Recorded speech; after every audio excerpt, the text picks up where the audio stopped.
Aditya adalah nama yang disegani di kota kecil itu. Ia dikenal sebagai pria yang sukses, memiliki rumah megah dengan pilar-pilar marmer putih menjulang tinggi, halaman yang luas dihiasi taman yang tertata rapi, dan koleksi mobil mewah yang berjejer di garasi. Hidupnya tampak sempurna, istri yang cantik, Saras, dan seorang putri kecil, Ninda, yang ceria. Namun, tidak ada yang tahu bahwa di balik semua kemewahan itu tersembunyi rahasia kelam yang tidak ingin diungkapkan Aditya kepada siapapun. 2 tahun sebelumnya, hidup Aditya sangat berbeda. Saat itu, ia adalah seorang pengusaha yang nyaris bangkrut, dihimpit utang dari berbagai pihak, dan dipandang sebelah mata oleh orang-orang di sekitarnya. Di tengah keputusasaan itu, seorang teman lama mengenalkannya kepada seorang dukun yang dikenal mampu membuka jalan rezeki. Awalnya, Aditya skeptis.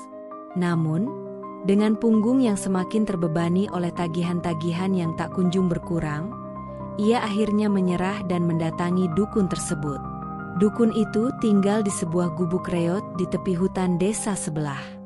Rambutnya yang memutih dan kulitnya yang keriput tidak mengurangi aura mistis yang menyelimuti dirinya. Ia memandang Aditya dengan tatapan yang seolah mampu menembus ke dalam jiwa.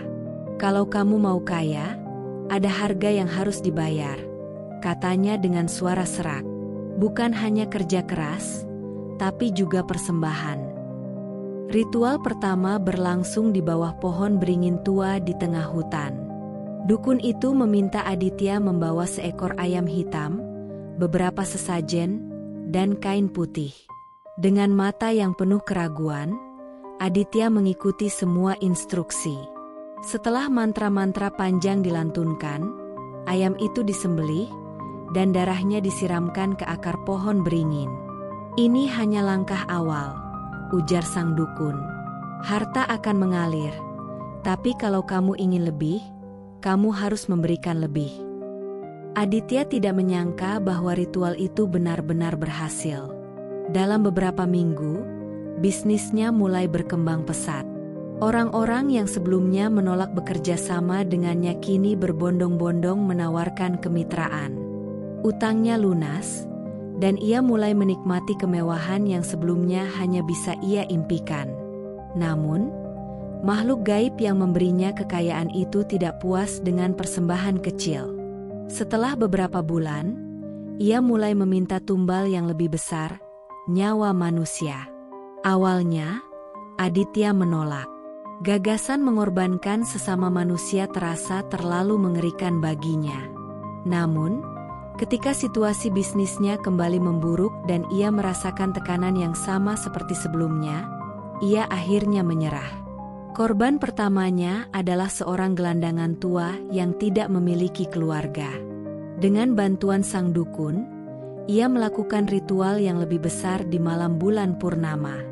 Setelah itu, kekayaannya kembali melimpah, bahkan lebih dari sebelumnya. Namun, keputusan itu mulai menghantui dirinya. Aditya sering bermimpi buruk. Dalam mimpinya, ia melihat wajah para korban yang ia tumbalkan, mata mereka memandangnya dengan kebencian, mulut mereka mengeluarkan jeritan yang tidak pernah berhenti.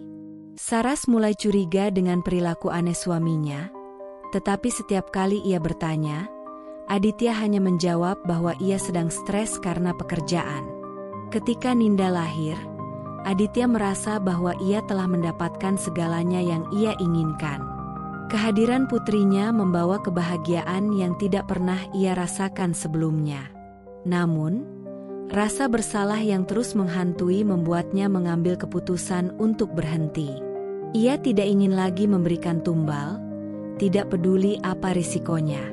"Aku sudah cukup kaya," pikirnya. "Aku bisa hidup nyaman tanpa harus melanjutkan perjanjian ini." Namun, keputusan itu menjadi awal dari mimpi buruk yang jauh lebih besar. Beberapa minggu setelah ia memutuskan untuk berhenti, rumah mereka mulai terasa berbeda. Udara yang biasanya hangat dan nyaman mendadak menjadi dingin, bahkan di siang hari. Saras mulai mengeluhkan suara-suara aneh yang ia dengar di malam hari, suara tangisan bayi yang tidak berasal dari kamar Ninda. Suara itu terdengar samar, tetapi sangat jelas, seolah-olah berasal dari dalam dinding. Aditya mencoba menyangkal semuanya sebagai imajinasi istrinya. Namun, ketika ia sendiri mulai mendengar suara yang sama, ia tahu bahwa ada sesuatu yang tidak beres. Suatu malam, ketika ia sedang bekerja di ruang kerjanya, ia mendengar suara langkah kaki menyeret di luar pintu. Ketika ia membuka pintu, tidak ada siapapun di sana. Namun, di ujung lorong, ia melihat bayangan pocong berdiri diam, menatap ke arahnya dengan mata kosong. Ketakutan itu semakin menjadi-jadi ketika Ninda mulai berbicara tentang teman baru yang sering bermain dengannya.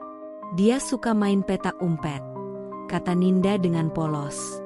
Tapi wajahnya aneh. Ayah, matanya hitam semua. Aditya mencoba mengabaikan semua itu, tetapi teror yang mereka alami semakin intens. Perabotan rumah mulai bergerak sendiri. Pintu-pintu terbuka dan tertutup dengan keras di tengah malam. Saras sering terbangun dengan tubuh yang penuh lebam, tanpa tahu bagaimana ia mendapatkannya. Ninda, yang biasanya ceria, menjadi pendiam dan sering menangis tanpa alasan. Puncaknya terjadi pada suatu malam ketika seluruh keluarga berkumpul di ruang tamu. Tiba-tiba, lampu padam. Dalam kegelapan, mereka mendengar suara langkah kaki menyeret di sekitar mereka, disertai dengan suara napas berat. Saras berteriak, memeluk Ninda erat-erat, sementara Aditya mencoba mencari senter. Saat lampu kembali menyala, mereka semua terkejut melihat sosok pocong berdiri di sudut ruangan, tubuhnya berlumuran darah, dan wajahnya tanpa mata. Saras menangis histeris, sementara Ninda hanya memandang pocong itu dengan tatapan kosong. Aditya, yang gemetaran, tahu bahwa ia tidak bisa terus membiarkan keluarganya hidup dalam teror ini. Ia harus menghadapi dosa-dosanya dan mencari cara untuk menghentikan semua ini sebelum keluarganya menjadi korban berikutnya. Aditya tahu bahwa satu-satunya cara untuk mengakhiri semua ini adalah kembali ke tempat di mana semuanya dimulai. Pohon beringin di tengah hutan itu telah menjadi saksi perjanjian yang ia buat dengan makhluk gaib. Namun, untuk kembali ke sana berarti menghadapi kegelapan yang selama ini ia hindari. Ia menyadari bahwa ini bukan hanya tentang menyelamatkan keluarganya, tetapi juga menebus dosa-dosanya. Malam itu, setelah memastikan Saras dan Ninda aman di kamar mereka, Aditya meninggalkan rumah dengan membawa sesajen dan obor. Ia tidak memberitahu Saras kemana ia pergi, hanya mengatakan bahwa ia akan mencari cara untuk menghentikan semua gangguan yang mereka alami. Namun, Saras yang tidak tenang memutuskan diam-diam mengikutinya, membawa Ninda karena takut ditinggal sendirian di rumah berhantu itu. Perjalanan menuju pohon beringin penuh dengan ketegangan. Angin malam berhembus dingin, membawa bisikan yang terdengar seperti suara tangisan dan tawa mengejek. Aditya mencoba mengabaikannya, tetapi rasa takut itu tidak bisa ia usir sepenuhnya. Ketika ia hampir sampai di pohon beringin, ia mendengar langkah kaki di belakangnya. Dengan cepat ia menoleh, hanya untuk menemukan Saras berdiri di sana, menggendong Ninda. "Apa yang kau lakukan di sini?" tanya Aditya dengan nada marah, meskipun dalam hatinya ia merasa lega karena tidak sendirian. "Aku tidak bisa membiarkanmu pergi sendiri," jawab Saras. "Kalau ini tentang menyelamatkan keluarga kita, aku ingin ada di sana bersamamu." Aditya menghela napas berat, lalu melanjutkan perjalanan. Ketika mereka tiba di pohon beringin, suasana di sekitarnya terasa sangat menekan. Udara di sana lebih dingin daripada di tempat lain, dan bayangan pohon itu terlihat seperti tangan yang mencoba meraih mereka. Di bawah pohon, Aditya melihat bekas lingkaran ritual yang pernah ia buat dulu, sekarang dipenuhi lumut dan tanah yang retak. Aditya mulai menyiapkan sesajen, sementara Saras memegang erat Ninda yang mulai gelisah. Namun, sebelum ia sempat memulai ritual, suara tawa yang menyeramkan terdengar dari kegelapan. Tawa itu menggema di antara pepohonan, seolah-olah berasal dari berbagai arah sekaligus.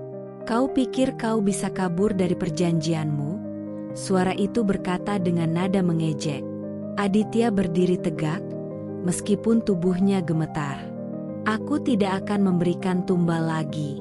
Aku akan mengakhiri semuanya di sini."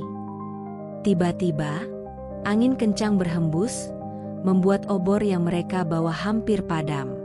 Dari balik bayangan, sosok pocong yang sama yang mereka lihat di rumah muncul. Kini ia tidak sendirian. Ada beberapa pocong lain yang mengelilingi mereka, masing-masing dengan wajah penuh luka dan darah yang mengering. Mata mereka yang kosong menatap Aditya dengan kebencian yang mendalam. "Ini semua salahmu," salah satu pocong itu berbicara. Suaranya seperti dua batu yang saling bergesekan. "Kau mengambil hidup kami untuk kekayaanmu. Sekarang, kau harus membayarnya." Aditya memejamkan mata, mencoba mengusir rasa takut yang hampir melumpuhkannya.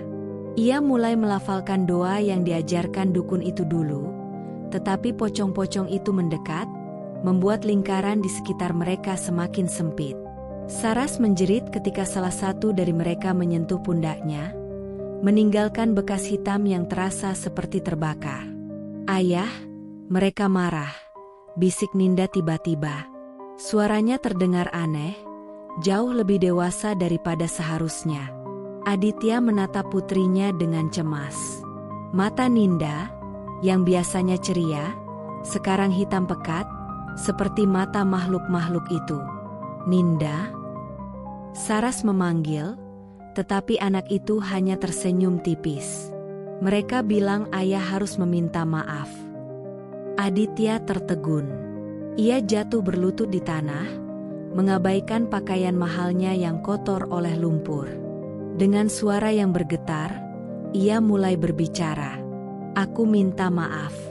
Aku tidak tahu apa yang kulakukan akan membawa penderitaan seperti ini. Aku hanya ingin keluargaku hidup bahagia. Aku menyesal telah mengambil nyawa kalian." Pocong-pocong itu tidak bergerak. Mereka hanya menatap Aditya, seolah menilai ketulusan dalam permintaan maafnya. Setelah beberapa saat yang terasa seperti selamanya, salah satu dari mereka maju. Wajahnya, yang dipenuhi luka menganga, tampak lebih mengenaskan dari yang lain.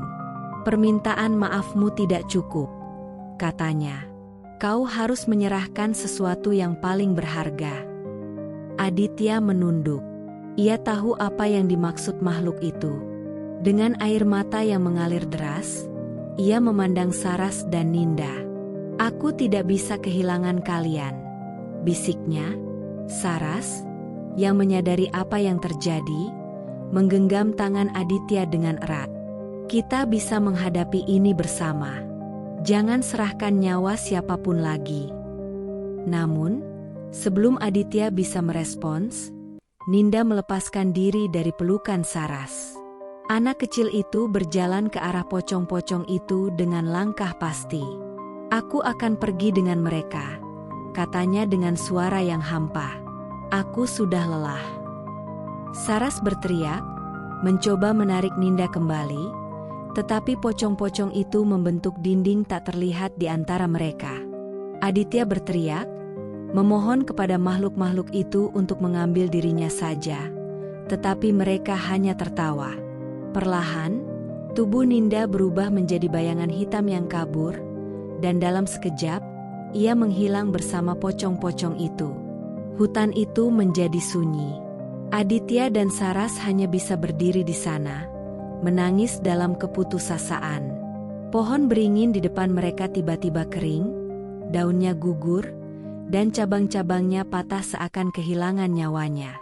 Ritual itu telah selesai, tetapi dengan harga yang terlalu mahal.